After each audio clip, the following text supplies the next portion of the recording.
saya akan menjelaskan mengenai pengertian desa dan sejarah pedesaan. Pengertian desa. Kata desa secara etimologi berasal dari bahasa Sanskerta deca, yaitu tanah air, tanah kelahiran, ataupun tanah asal. Secara geografis, desa atau village diartikan sebagai a group of houses or shops in a country area similar than a town.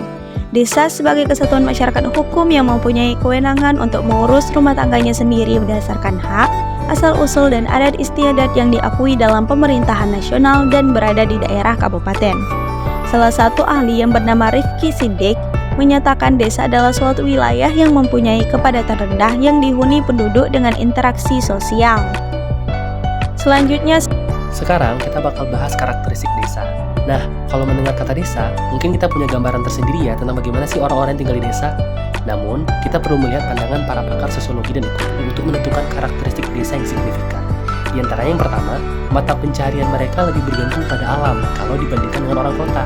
Dan yang kedua, mampu memenuhi kebutuhan pangan suatu kota. Jika kita melihat teori ekonomi dualistik Buke, kita akan menemukan bahwasannya baik kota dan desa mampu melakukan swasembada. Namun, orang kota tidak mampu memenuhi kebutuhan orang desa sebagaimana orang desa memenuhi kebutuhan orang kota. Dan ini telah berlangsung sejak zaman di mana feodalisme berlaku, bahkan dilanjutkan oleh kapitalisme. Kemudian yang ketiga, pembagian kerja mereka tentatif. Tipologi pedesaan adalah cara mengklasifikasikan atau mengelompokkan desa berdasarkan karakteristiknya. Beberapa tipologi pedesaan meliputi yaitu yang pertama, pedesaan agraris. Desa yang ekonominya didominasi oleh pertanian, mayoritas penduduknya bekerja di sektor pertanian dan menggantungkan hidup dari hasil bumi. Yang kedua yaitu pedesaan perikanan. Desa yang terletak di sekitar wilayah perairan, di mana mayoritas penduduknya bekerja sebagai nelayan atau terlibat dalam industri perikanan. Yang ketiga yaitu pedesaan industri kecil.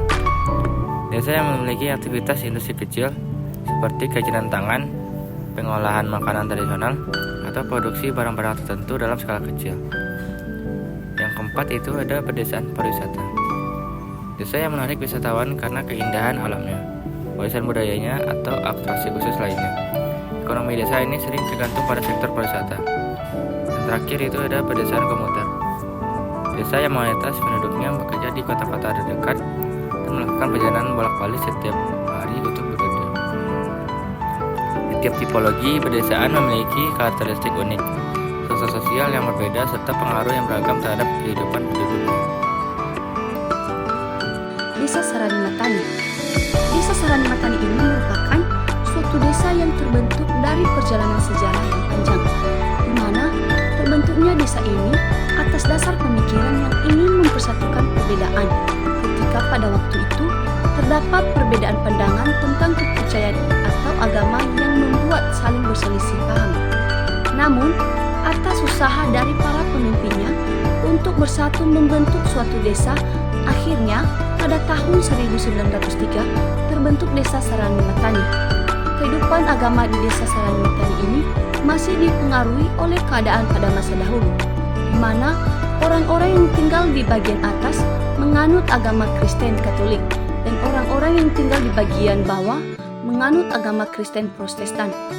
Namun, konflik yang terjadi pada waktu dahulu tidak mempengaruhi kehidupan masyarakat sekarang ini. Dalam bidang pendidikan, juga tidak terlepas dari pengaruh agama. Sekolah-sekolah yang berada di desa ini merupakan sekolah Kristen yang dikelola oleh Gereja Katolik dan Gereja Masehi Injil di Minahasa, di bawah Yayasan Pendidikan Kristen maupun Yayasan Pendidikan Katolik. Masyarakat Desa Saranimatani ini mempunyai kesadaran bahwa pendidikan itu penting. Berbagai aspek kehidupan di Desa Saranimatani ini terus mengalami perkembangan ke arah kemajuan. Namun di tengah perkembangan zaman yang semakin maju dan